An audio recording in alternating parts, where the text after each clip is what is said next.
Kawawa naman yung asawa ko. Naghuhugas pa rin ng plato kahit na ulan. Sayang daw kasi yung oras na wala siyang ginagawa. Kaya yan, kahit na ulan, naghuhugas. Kasi ayaw niya sa loob maghugas kasi maliit. Di pa masyado tapos yung bahay namin ginagawa. Kaya sa labas muna siya naghuhugas. Nag-enjoy naman siya kahit na ulan.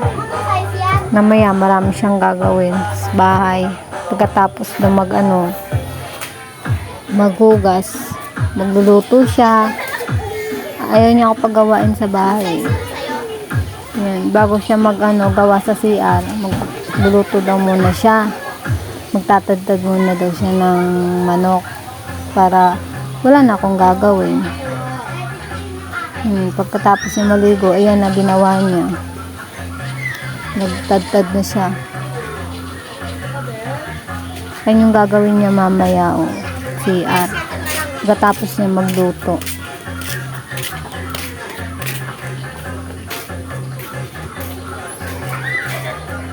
Kawawa naman ang asawa ko. Alam niyo guys, ang sarap pala sa pakiramdam na magganito kang asawa. Yung ayaw na ikapagawain sa gawain bahay kasi nahihirapan ka. Kaya siya na lang lahat. Ayan, pagkatapos siya hinugasan niya yung rep namin. Tapos, yan.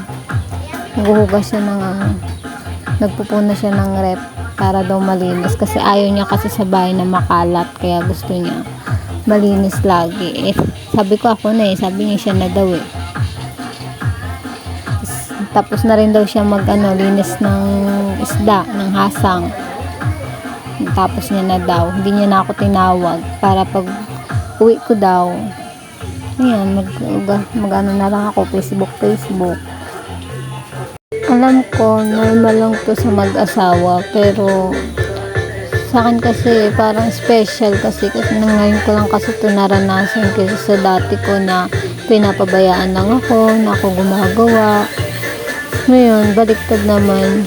Yung hindi ko naranasan noon, gusto niya, paranas niya sa akin kung paano alagaan,